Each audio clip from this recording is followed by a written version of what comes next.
What's up, everybody? Welcome to another episode of Latin Explaining. My name is Denise Gonzalez. For those who do not know me, for those who do, guys, welcome once again. I hope that everybody is having a very happy new year. I know I have had, and I'm coming from my small and brief recess since December. I think I have been out of here, what, 2, 3 weeks, something like that. I see that Jose Moonchase already started the chat. Welcome, guys. It's nice to have you guys here. This is gonna be a very brief video. I usually don't.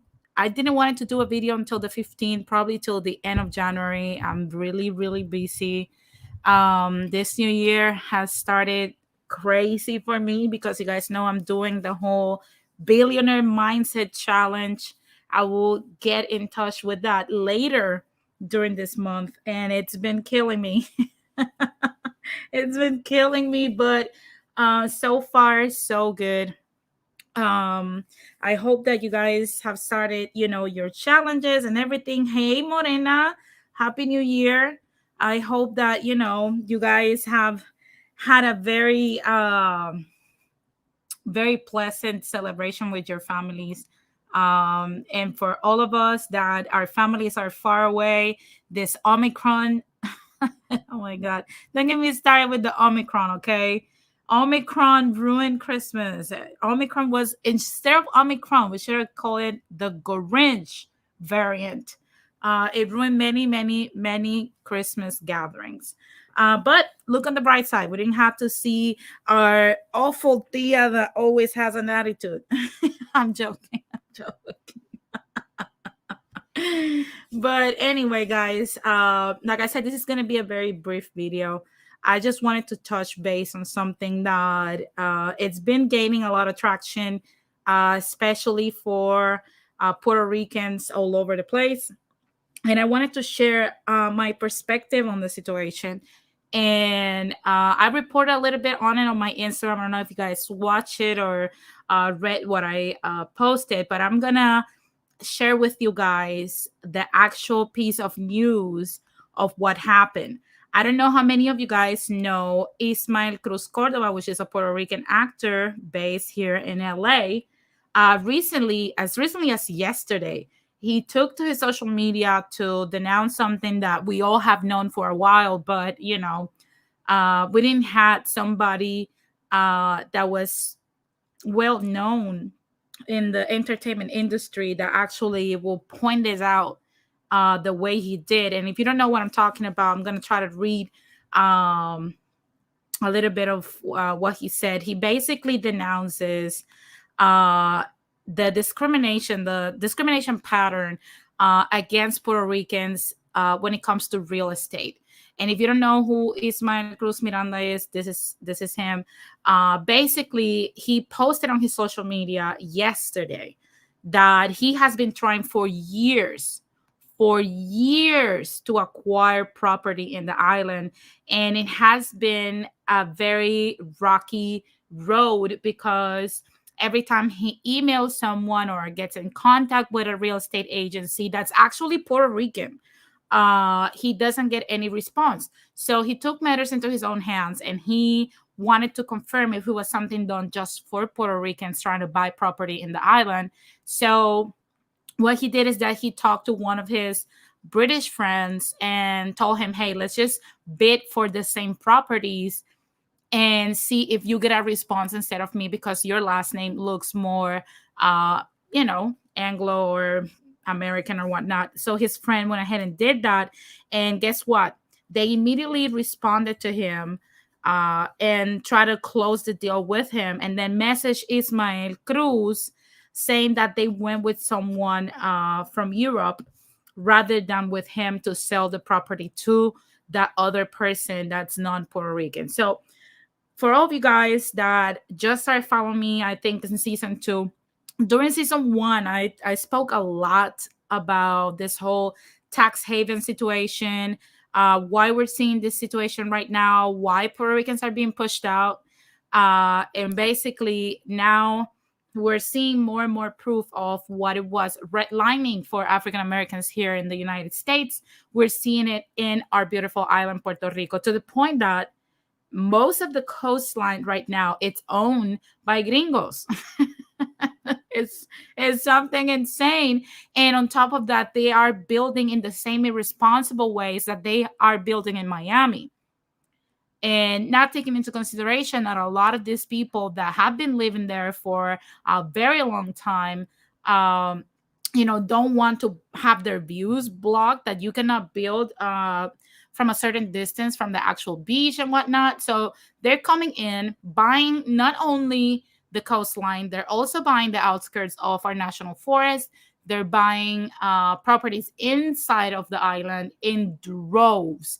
And a lot of you guys might question yourselves, well, probably is because the island is very cheap and whatnot, and they just want to come live with us. Well, contrary to popular opinion, many people would think that that's the reason, but it is not. And before I go deeper into the redlining discrimination thing, I want to touch base on why we're seeing this now in such large numbers. We saw it with many of these cryptocurrency billionaires in 2007. We are seeing it now. I think right now it's becoming more and more notorious because since Joe Biden came into the presidency, we know he's going to raise taxes on many, many wealthy people. So, on top of that, we have a very incompetent government that literally years ago created this fiscal crisis that we're seeing right now in Puerto Rico. And I'm going to explain what's going on. Basically, everything started with the Acts 20 and 22. And what this created, for all of you guys that don't know, is this is the part that is attracting these people. They're not coming because they love mofongo. They're not coming because our beaches are beautiful. They're not coming because of our music. They're literally coming because of the Act 20 and 22 and its benefits. And you might ask yourself, what does this mean? I'm going to describe it now to my best ability. Basically, the Acts 20 and 22 offer a unique opportunity for certain U.S. citizens to move to Puerto Rico and benefit from the substantial tax savings. And basically it says, as has been widely reported, Puerto Rico's Act 20 and 22 provides incentives for high net worth U.S. citizens to move to Puerto Rico and potentially reduce their 39.6% federal income tax, plus any applicable sales tax to 0% and 4%. This is something, look, when you go here to this area, when it says 0 to 4%, what this means is that on top of these people not paying federal taxes, now avoiding the taxes from the mainland in the United States, they're not bringing any taxes to Puerto Rico, because the state taxes is what we needed.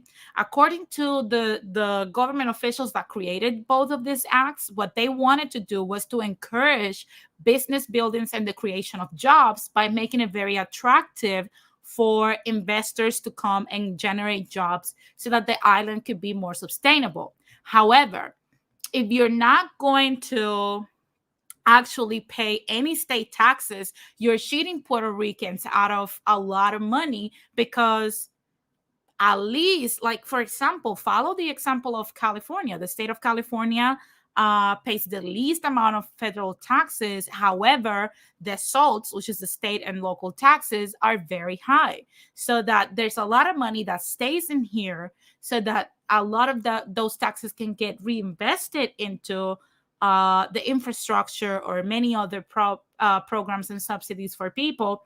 However, in Puerto Rico, our dumbass politicians that are in bed with gringos, kissing gringos' butts, they don't require gringos to even pay any percentage on state taxes. So basically, we're becoming this tax haven for people that want to protect their wealth. And I want to ask you, how many jobs Jake Paul and Logan Paul has created for Puerto Ricans. How many jobs has Bitcoin created in Puerto Rico? Zero. Zero jobs. There's no jobs. These people literally established themselves in a San Juan hotel since 2007 and has stayed in there all this time without paying taxes. And what they're doing is that basically all of the business that Panama used to get through their tax makeup for the wealthy and the mighty and the powerful is being transferred now to Puerto Rico. And unfortunately, what these people are doing is that they're using I'm sorry, they're using Moonshine and Jose Zero. They're basically using all of these benefits to purchase land, take out the people in Puerto Rico out of their properties on technicalities or whatever the hell, and then renting it as renting paradise. We're seeing it now in Quebradilla. I don't know if you guys follow Bianca Garlao. I started watching the video, could not finish. I was pissed off. When she's showing basically what it's happening all throughout the island.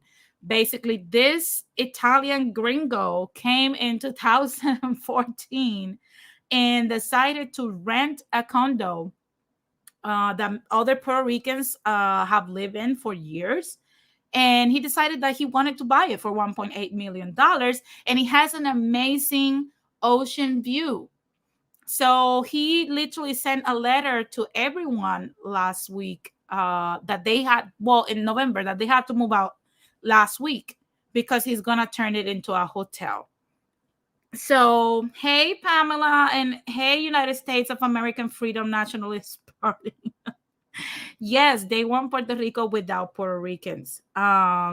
So, to be honest with you, if you grew up in the island, you know that that is the last place where our actual culture it's being taught and it you can experience it. Even people that live here in the diaspora go back to Puerto Rico just to touch base with their culture, and then they come back. And now this is something that is at a major risk. Expect to go to Puerto Rico like it happened to me and encounter a lot of gringos, because unfortunately that's what our government is doing. And this is something that if you're Puerto Rican, this will piss you off in many ways, because things are changing. Now let's continue reading this Act 20 and 22 benefits.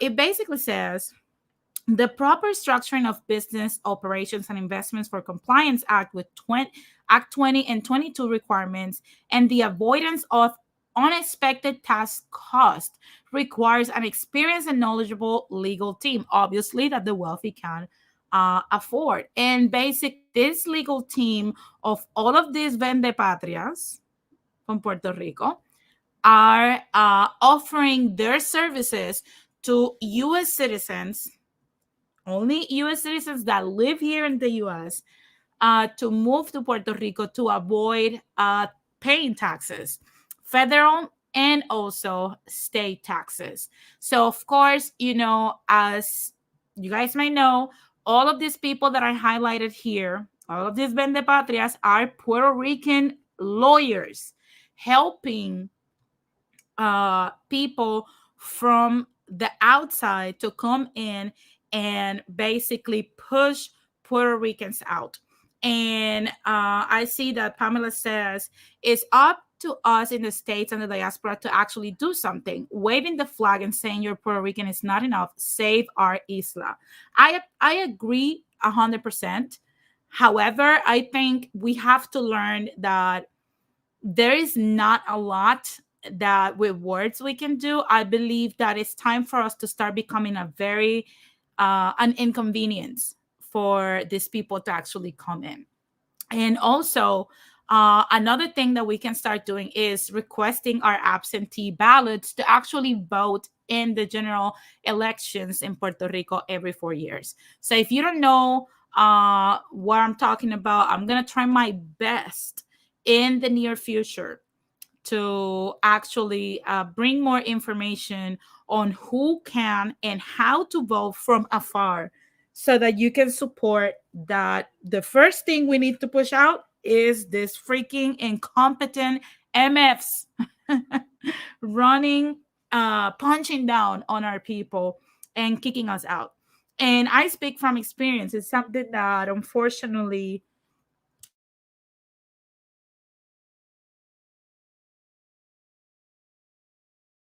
I didn't requested any loans. I had to get 2 3 jobs, and just to find out that they don't want Puerto Ricans to develop the island. They didn't want it, none of us, to work on uh, entertainment, but they gave millions. They didn't have no money. It's something that I discussed here with the Lion Man. If you have not watched my interview with the Lion Man, which is a Puerto Rican independent journalist, um, go to the interview and you're gonna see that the same shit that happened to him is the same thing that's happening in every field. Unfortunately, because we're media, we get even the shorter end of the stick because our job literally depends on funding and sponsorships.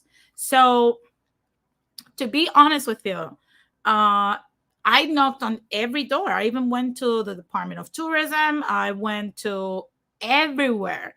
Everywhere. I see that Moonchaser says, get me that information so I can share that information with other Puerto Ricans to help the cause. Absolutely. Absolutely. Down in the season, I'm going to make just a stream dedicated to how we can vote and who is eligible to vote from afar. One thing that we faced was that they didn't have any money. Apparently, they were so broke. I went to the Senate, they were broke. I went to my mayor, he was broke. To representatives, they were broke. They didn't have no money. All of a sudden, there's no money to invest in any field that it's a Puerto Rican person moving in. I went to the corporation, the film corporation. They didn't have any money either. So basically, shortly after, I said, you know what? I'm going to pack my bags, move to LA because I can't do this shit no more. I'd rather do it with gringos that understand what is being done and have no problem funding whatever the hell is that I want to do. And eventually I'll come back and try to do something. And guess what? Shortly after I moved here, many of my friends that went to college with me, I would say 80% of them are working on non-media related fields because they could not find any jobs and they needed a job fast. And the other 20% were still working in media, but here in the States. Um, and on top of that, when we look back, we got slapped in the face with Ricardo Rosselló giving literally $100 million to Sinclair, which is a American independent media corporation, to establish a film and music district in Puerto Rico. And for them, they did have money. That is the same thing that's happening in agriculture, in medicine, in education, in every field. We're being replaced with American corporations. We saw it, and you guys know that I covered lengthily how we saw it with the power grid being replaced by a gringo company that's now choking Puerto Ricans with another increase of 16%. And the CEO is making $1.5 million a year, more than the president of the United States, that makes $400,000 a year for running this nation. I see that Pamela says, I am buying land and property using my husband. Absolutely. That's the same thing that I was forced to do. I'm a tailor when it comes to when it comes to Puerto Rico. That's what we have to do. It's easier to get past that restriction on us as Puerto Ricans. Absolutely. If you have a gringo spouse, I mean, take that last name and use it, because I'm talking from experience.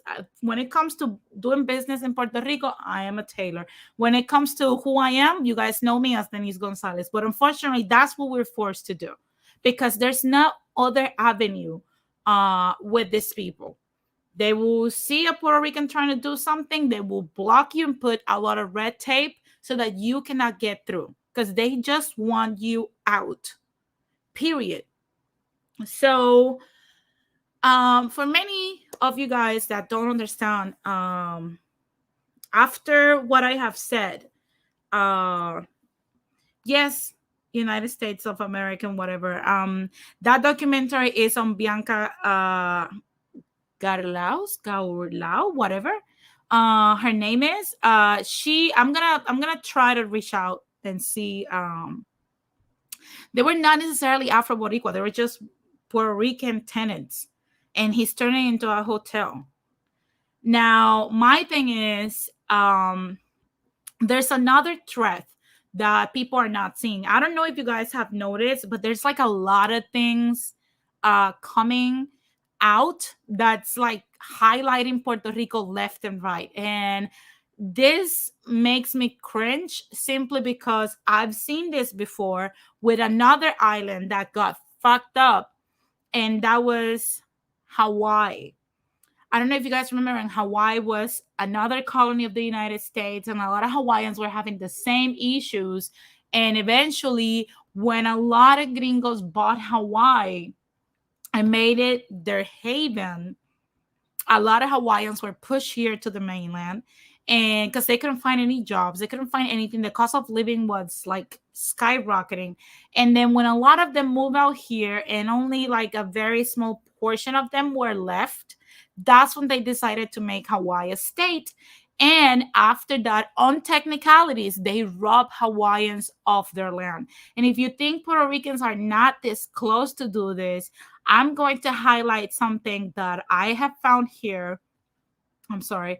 Uh, and it's the lack of proof of ownership in Puerto Rico. This is something that has been brewing uh, for a long time, but I think with Maria, with Hurricane Maria, it was highlighted in like a very under a very magnified glass. And I'm gonna explain what I'm talking about. And it says housing in Puerto Rico. This comes from the American Bar Association, and it says Puerto Rico has a history of informal construction. Anywhere between 585,000 to 715,000, which is 45 to 55% of homes and commercial buildings in Puerto Rico, have been constructed without building permits or following land use codes, according to a 2018 study of the Puerto Rico Builders Association. Furthermore, the vice president of the Society of Puerto Rican Planners, David Carrasquillo, estimates that 260,000 homes in Puerto Rico do not have titles or deeds. The reason to be discussed in the following paragraphs are varied. It says, there is undoubtedly a history of what is commonly referred to as illegal home building, although known as quote unquote rescuing land by those who have engaged in the practice. Because of their lack of resources, many Puerto Ricans in the past have taken to building homes on vacant land, whether they own it or not. This land often turns out to be public land owned by the state. Now, I'm going to hold it right here because I remember when I was 12 years old. Here we go. Thank you, MK. I don't know what I would do if MK did not think for me. Like sometimes I would be lost, but that's basically Bianca Graulau. She's the one that's highlighted what the United States of America, whatever, said. Uh, Basically, when this is establishing right now that a lot of Puerto Ricans have built in land that they did not possess. When I was 12 years old, I was under the impression, I don't know, I think Pamela, I'm sorry, if Pamela can remember this, but when we were in middle school, we were studying how Spain started giving land to a lot of people in Puerto Rico, and those were called parcelas, which is parcels. The terratenientes, which were the landowners that were Spaniards, needed to give undeveloped land to people that were impoverished and also disadvantaged. Those are known as parcelas. We have, for example, hey Johnny, Happy New Year. We have, for example, parcelas canejas. We have the barrios came from the parcelas. We have the Caimito barrio, Barrio Obrero, Barrio Corea, and so and so and so. There's a lot of different barrios in Puerto Rico that were formed because this land was given for free to these people. Now, those lands you needed to go register them with um, a lawyer first. You needed to have a measure. You needed to have uh, um, what was the other thing? An agreement. So go look at it and decide which part of that parcel was yours and what your neighbor's part of the parcel started. So of course, now that we in 1898, when the United States came in, a lot of these things were not even revised or talked about or anything like that. But now, after Maria, after they were looking into even selling the island because the United States did not want to rebuild the island, now, of course, they're looking at the deeds and requiring this. And I know a lot of people close to me, a lot of people that own their land have purchased it even legally, but they don't have the deeds for whatever reason. Now, I'm going to continue reading, and it says about 45% of Puerto Ricans, according to the 2017 5-year estimates, American Community Service survey, live below the poverty level. I'm sorry. So there still may be cases in which citizens, quote unquote, illegally build houses on land that is not theirs. Much of the issues related to not having titles is not because of illegality. You see what I'm telling you? It's not that they're building illegally. It says, but rather it has to do with a lack of historical documentation. This results from the fact that in Puerto Rico, many people live on land that has been subdivided generationally in their families, though they never went through a formal process of subdividing the land. Now, this is something that is very common. I see that Pamela says, yup, you're right, Denise. Absolutely. She says, can you pin the link to the channel? Absolutely. I'll pin it in a second. So basically, this explains what I was saying.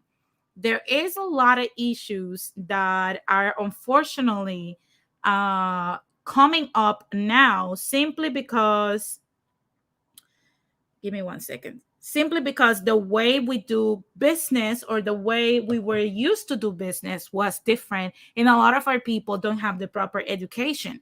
However, the way America does business is completely different. This is one of the reasons why I also go at the state taps the way I do.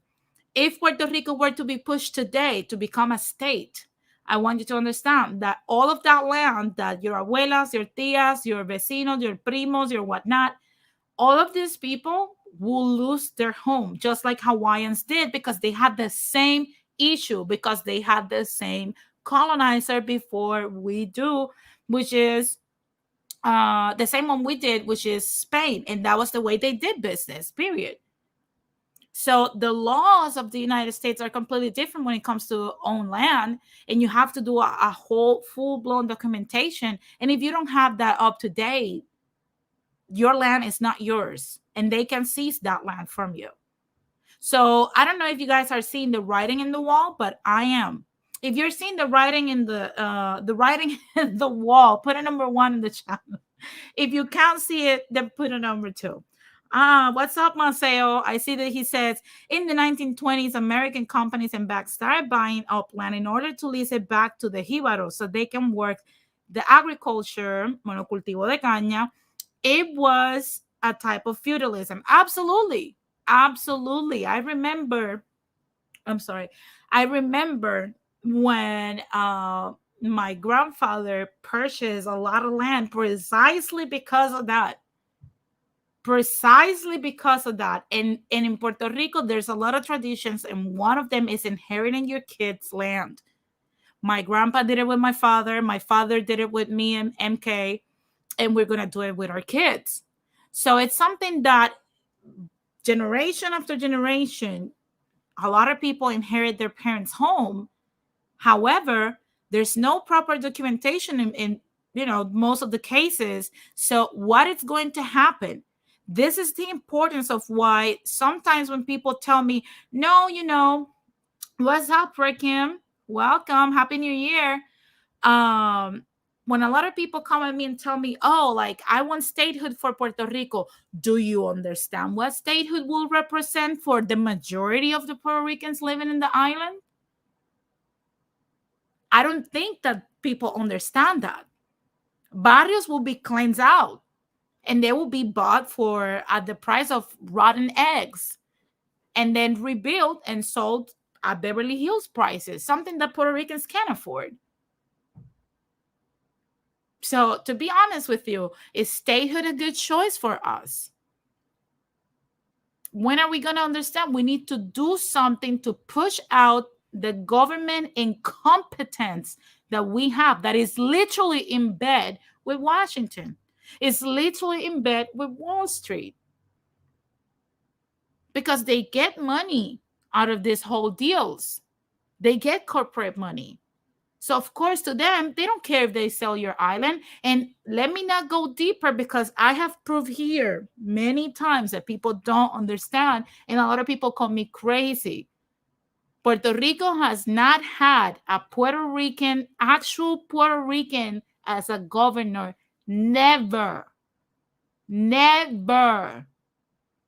If you trace back all the families from our governors, they all come from Spain. They're not actual Puerto Ricans. They're second or third generation Spaniards. Literally. Name me where the McClintocks are, where the Pierluisis are, where the Rosellos are. They come from Spain. We have not been free ever. That is a lie. That is a lie, which is why it's so easy for these morons to sell us. They have no connection to us and they do not care. They do not care. We even can trace the longest for the longest time, the president of the Senate, Tomas Rivera Chats, literally comes from Germany. So miss me with the bullshit. Yes, his dad was the mayor of Trujillo Alto. Who cares? He was born in the US, raised the German way. Look how he behaves.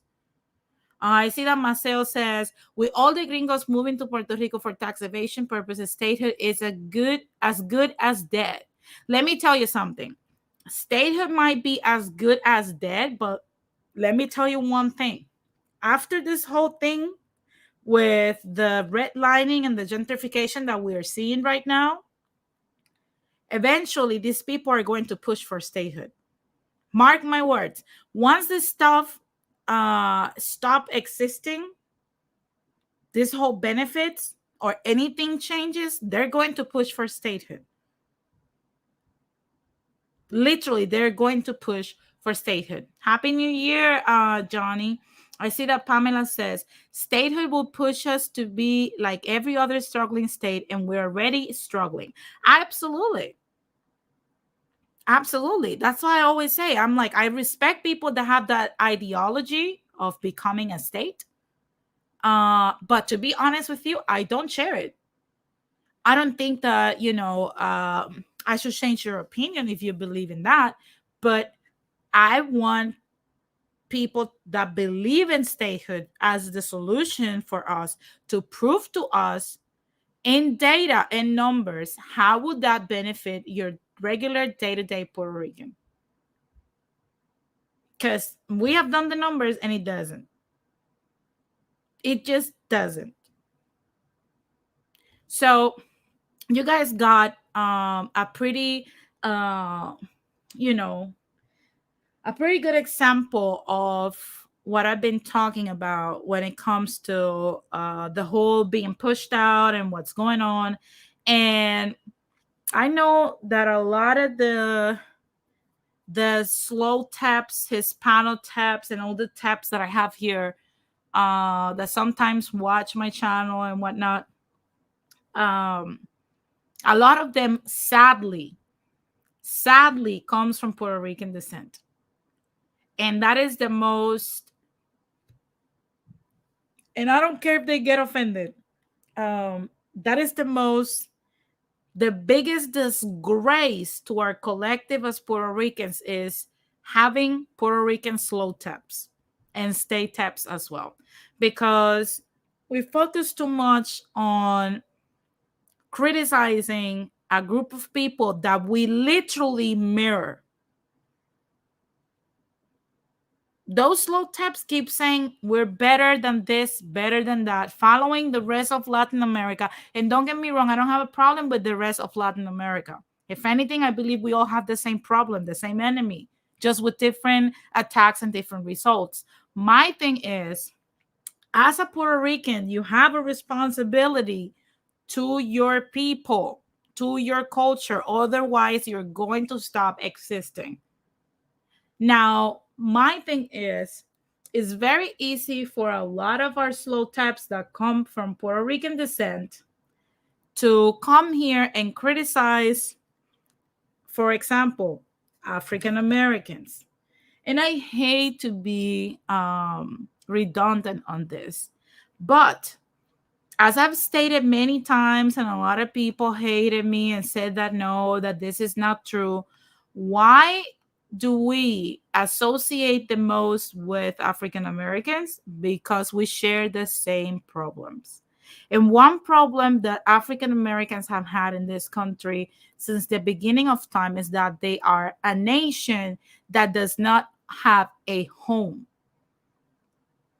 And that is exactly what has put them in the positions that they have been put.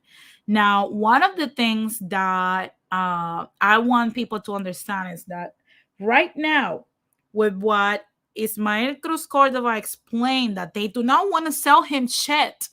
He has the money. They just don't want to sell him anything. That is what it's called redlining. And the only time in history that a group of people have faced the issue was African Americans before the civil rights movement. And if you don't know what redlining is, I'm going to explain it to you. Redlining is the illegal discriminatory practice in which a mortgage lender denies loans or an insurance provider restricts services to certain areas of a community, often because of the racial characteristics of the applicant's neighborhood. Redlining practices also include unfair and abusive loan terms for borrowers, outright deception, and penalties for prepaying loans. The term redlining come about in reference to the use of red marks on maps that loan corporations will use to outline mixed race or African American neighborhoods. Neighborhoods in more affluent areas, which were deemed the most worthy of loans, were usually outlined in blue or green. Neighborhoods outlined in yellow were also considered desirable for lending. So, why am I bringing this now? Uh, look at Pamela. We don't have the same issues, my ass. Yeah, that's the thing. They think that we don't have the same issues, but we do. And a lot of people have told me, no, we are more like Dominicans. I'm like, just because we both are neighbors and we like to unite with each other and Dominicanos exist, that don't mean anything because Dominicans have their own thing going on.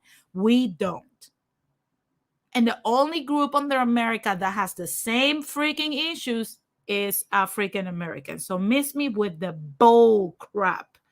Now, I see that Pamela says, like I said, the diaspora in the States are too worried about if we are like them or not. When we could care less, we got bigger things to worry about than liking New York and etc. Yeah, it's something that, look, like I said, I don't care whether you get along with islanders, whether whatever.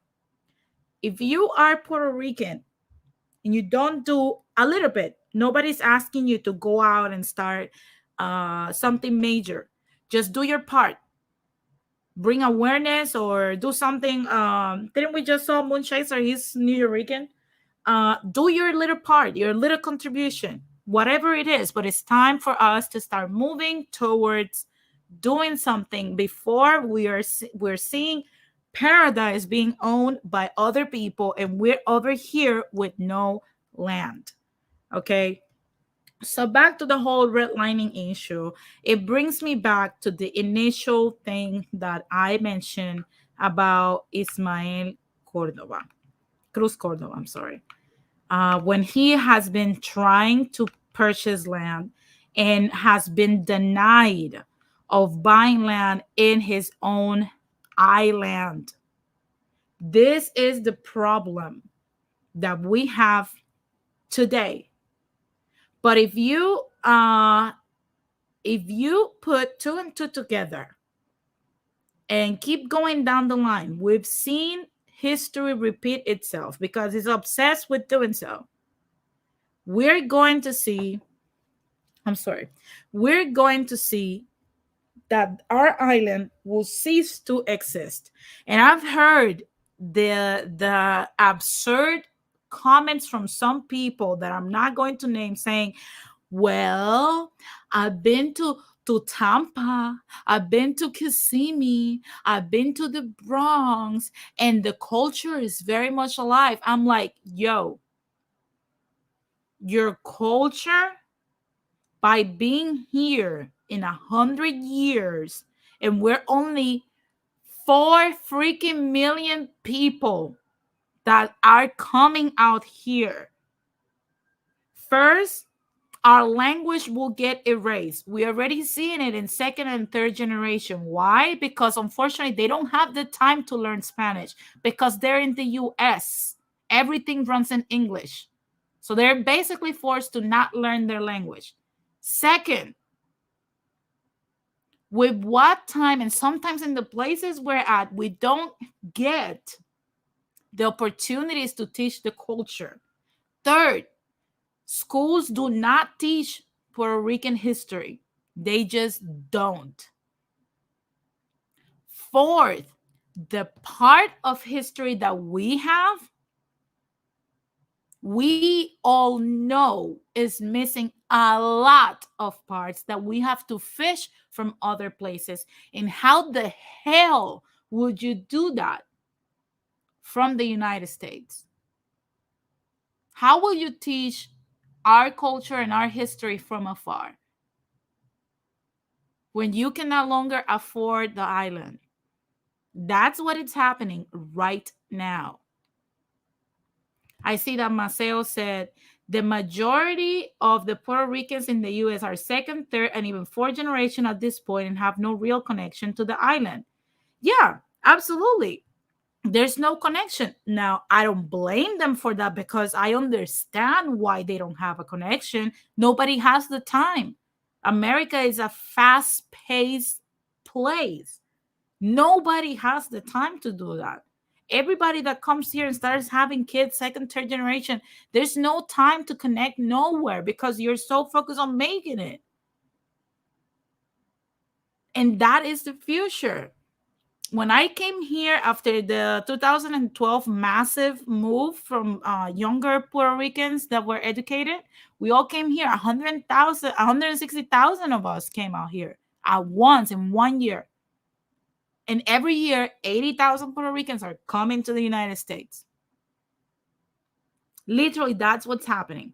I see that Moonchaser says, Maceo, just because we're third, fourth generation don't mean we don't have any connections to the island. I totally disagree with that statement.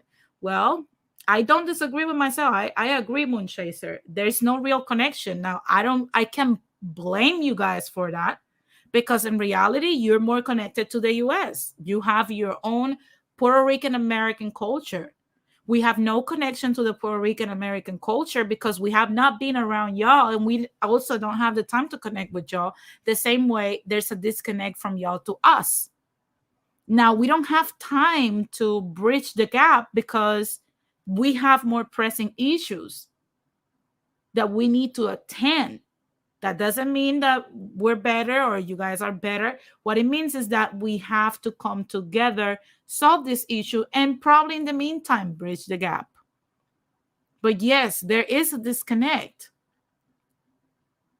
And it's sad because when you look at how the fact that so many Puerto Ricans are in here, I've been in here for 8 years, about to go on 9 years in March. The problem is, I'm sorry. The problem is that unfortunately, when a lot of people had to come here in the 1920s, they had to come here for the same reasons that people like myself come here. You have your life in Puerto Rico, but somehow you can't find a job. You're in a financial depression because the US is in depression or there's a recession or whatever the hell it is it.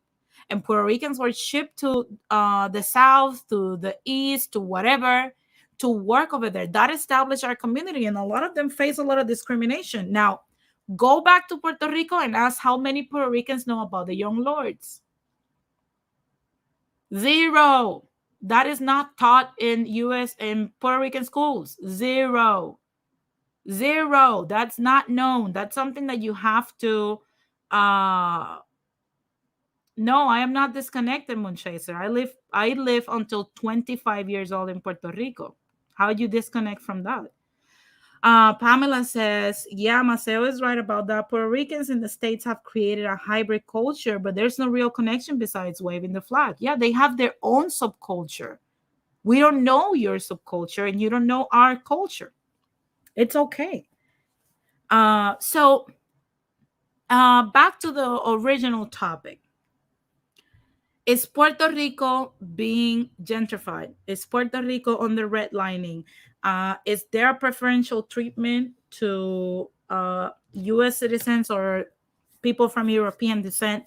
I'll leave that question to you guys.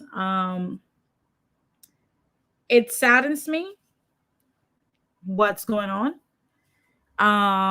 Like I said, I'm going to be providing more information because I think, and that's another reason why I'll talk to about Puerto Rico here, because I know there's a disconnect, and it's also our job to provide the information to our diaspora. I'm going to bring information regarding voting and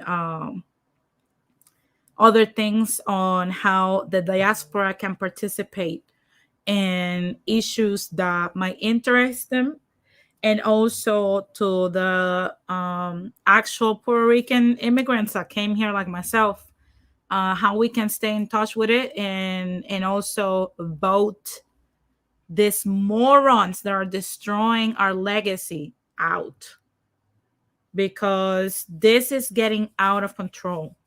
And I don't know if you guys feel the same way as I do.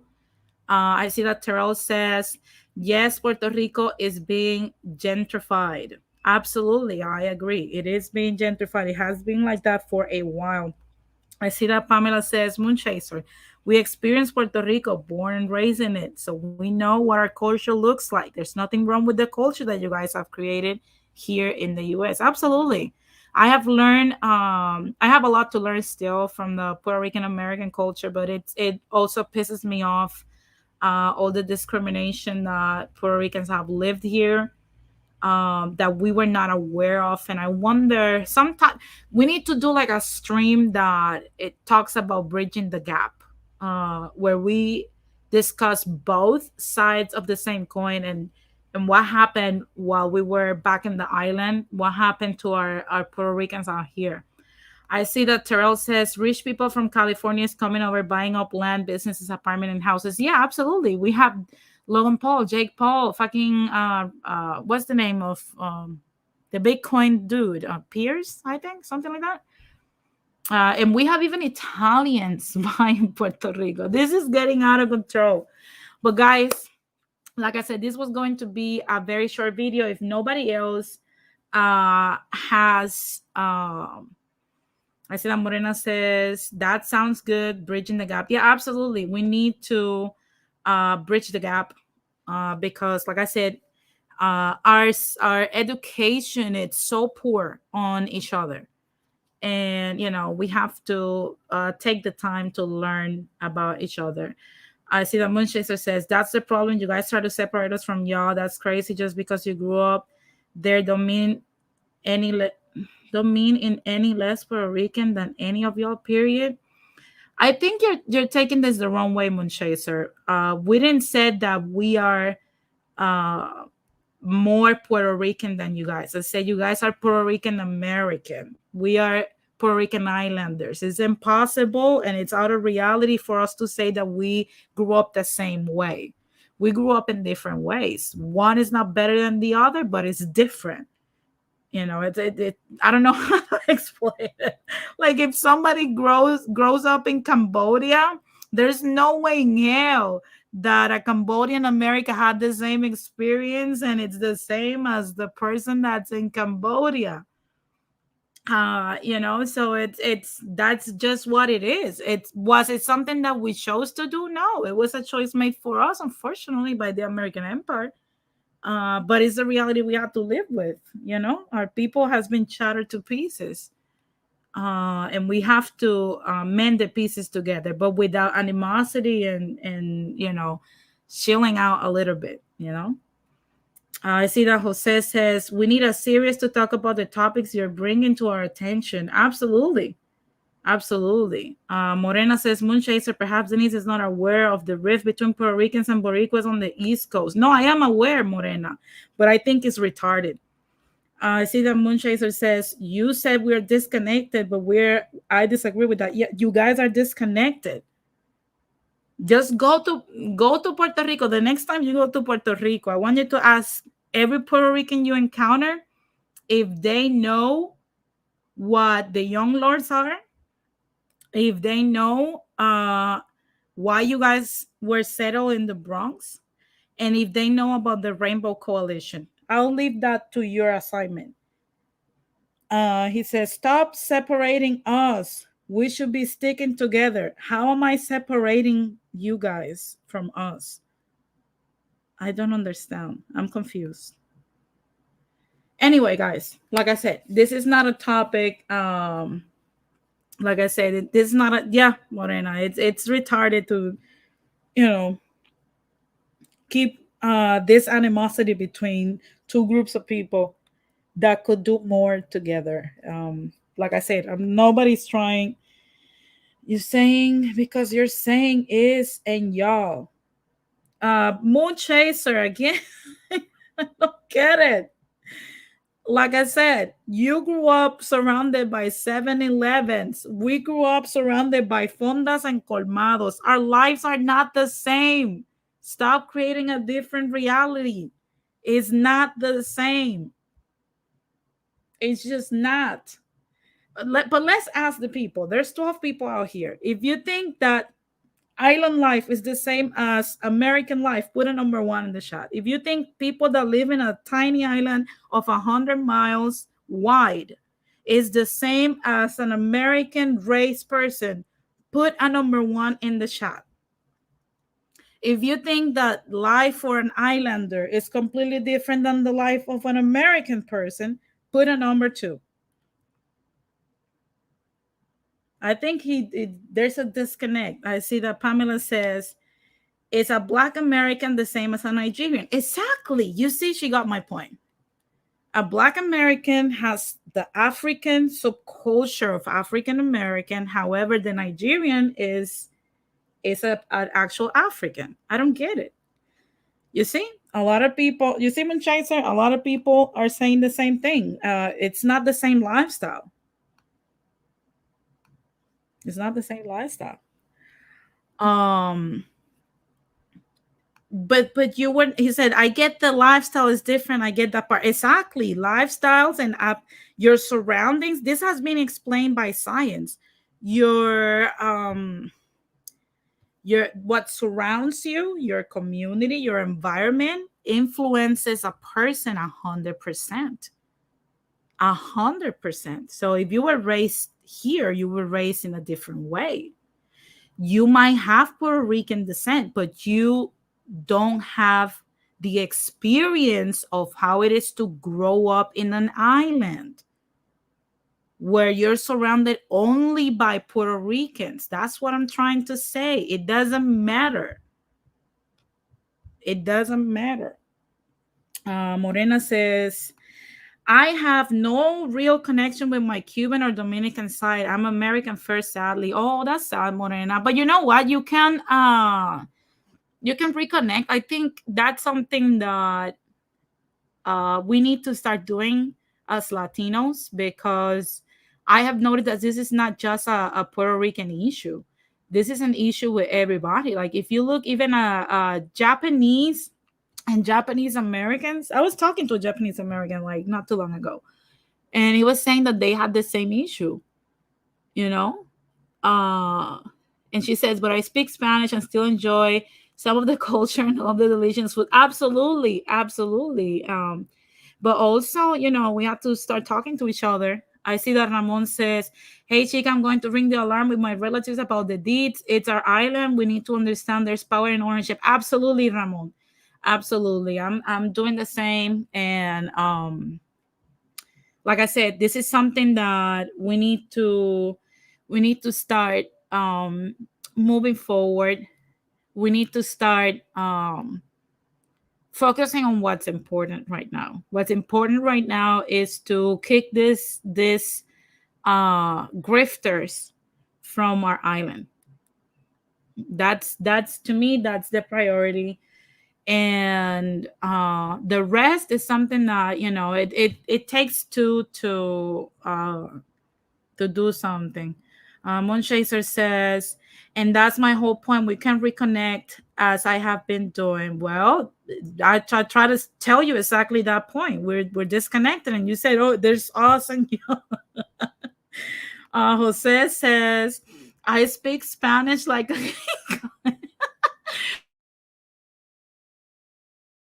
Well, at least I don't care if you speak it as a Chinese.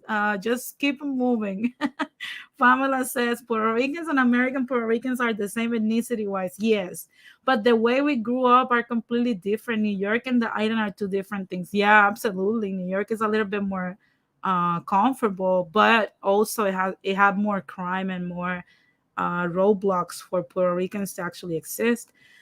Terrell says Denise is excellent on speaking on Puerto Rican topics. She's good at it. Yeah, yeah.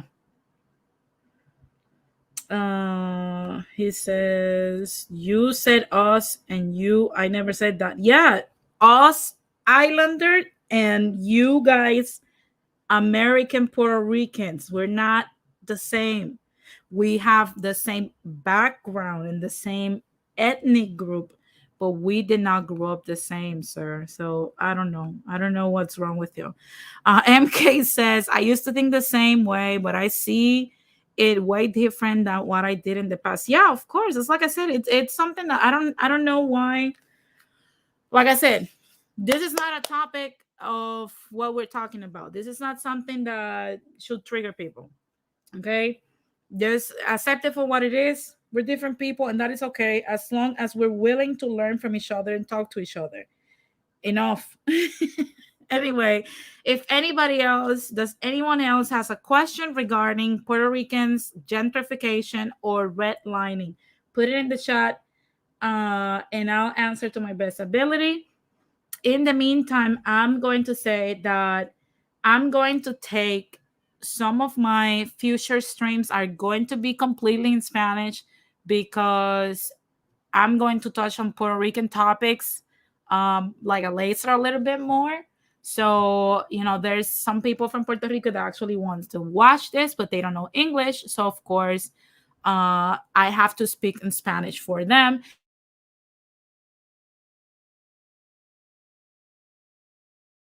Can understand also what I'm talking about in case they don't speak Spanish.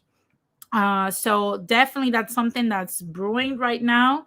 I think that's one way to actually start bridging the gap. And I'm gonna start streaming a little bit more about both of the histories in case you guys did not watch it.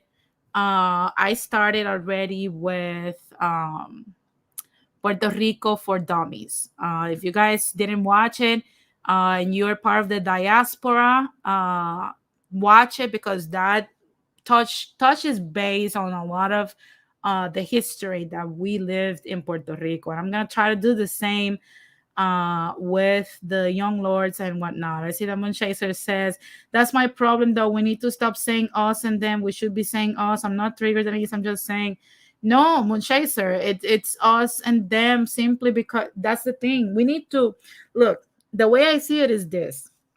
If we can't talk freely in a space where without people feeling too much, then that's a space that we should not be in. I believe in freedom of expression, like as long as it's not blatant disrespect, like, I understand what you're saying, but it's not going to happen because we wish it into existence. We have two different people It's two different people, regardless of how we feel. Yes, we unify under the same plight. We unify under the same issues because Americans are still assholes to us here and in the island. Um, Now, we have to understand that we are not necessarily, because we're both Ricans, we're not necessarily going to get along at first. We're hard-headed people. Puerto Ricans, we tend to be hard-headed and a little hotheads. So it's going to take a minute for us to start learning from each other and getting along because we come from different environments. That it's okay. And that's why it's us and then them. That's it. Marcel says, Palo Parro. Yeah. Morena says, I understand both Denise and Moonchaser as they both have valid points. Absolutely. Terrell says, a lot of people who came to take over Puerto Rico admitted that they came to take over and they say they don't care. Yeah, I saw them laughing. I saw them laughing. Ramon says this is going to devolve into a race-like circular argument. Yes, they are islander PRs and mainlander PRs. Stating that fact is not divisive. Yeah, absolutely. That's why I said it's not divisive. I don't think that an American Puerto Rican is less than me or anything like that. I just think that they were raised the American way. Moonchaser says, okay, but how can we expect to come together and fix this issue if we separate us? Look, this is something that I'm gonna say. You don't need to come from the same place. Morena, los dos tienen razón. Punto plano, coñazo.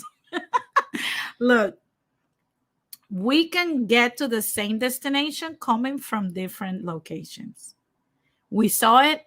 This country was formed by the union of African Americans, Native Americans, and white people fighting the crown. Did we not? We saw that in 1776. We don't have to be the same and look at life the same. We're not the same. But we can come together to fix issues because I believe, and I want to believe, that the diasporans, third and fourth generation, still care about the island. If you don't care about the island and you are of Puerto Rican descent, that's okay if you don't care about the island as well. Like, I'm not going to push that on nobody. If people support what they think is important. However, like I said, it's not something that's divisive. It's just life. I see that Pamela says, Moonshaker, we can come together because we're Ricans, but we're two different Ricans, and that's okay. Yeah. Johnny Mill says, I think it's time for Puerto Ricans to take back their home country. Is a beautiful place. Absolutely. And that is the message that I wanted to share today. It's time for us to come back, to bring back Puerto Rican ownership and also focus right now on deeds, titles, the corruption. We can no longer allow this and throw a blind eye. And like I said, I'm going to be bringing both Spanish and English streams simply because I think we should start bridging that gap, speaking about certain issues in both languages so that we can start coming together. But we all need to have the same goal in mind, regardless of whatnot. So, like I said, I appreciate you guys for tuning in. Don't forget to like this video, also subscribe. I'm going to bring some more information. I'm going to bring it in English because I know there's a lot of Rican diaspora that doesn't necessarily understand Spanish, and I want them to have no doubts. So I'm going to bring it in English because, there's a lot of people that want this info, and also they want to do they want to contribute their 2 cents. So also I'm going to be bringing more information in Spanish simply because I need to speak to a different public too about certain issues. So guys, I want to thank you very much for tuning in. I won't be back until probably the end of this month. I know I have a few streams coming up, but honestly, this year is beating my butt so far. So, like I said, guys, it's been a pleasure to be here. I don't know if some of y'all want to come backstage. I'm not gonna have I'm not going to have like a panel because I want this to be very brief, and I've extended already over an hour. But guys, like I said, um, it's time to act. Puerto Rico is being gentrified. It's on the redlining. They're not selling us land. If you can take the advantage of, like me and Pamela, for example, taking our spouse's last name, do so and buy property, because trust me, it's something that's happening. It's not going to stop. And if you can, the video that is pinned at the top of this chat, go to that video and you're gonna see what we're talking about and what Ismael Cruz was actually talking about. Yes, Maceo, I have it. I have it. I have it. It's oh my god. That's all I'm gonna say. So definitely, guys, Ramon, I don't know if you want to jump in backstage, or anybody, or Maceo, or anybody that's on the chat. If you guys want to jump in backstage, I put the link in the chat. But guys, that has been all for today. Thank you very much for tuning in. I hope to see y'all on my next episode towards the end of January. I will announce it on my Instagram and later on here. So thank you so much for tuning in. I hope everybody has a very nice and productive new year. And like I said, this whole challenge that I'm doing for y'all about the billionaire mindset is killing me. But so far, it's been very good. Thank you very much, guys. Until next time, peace.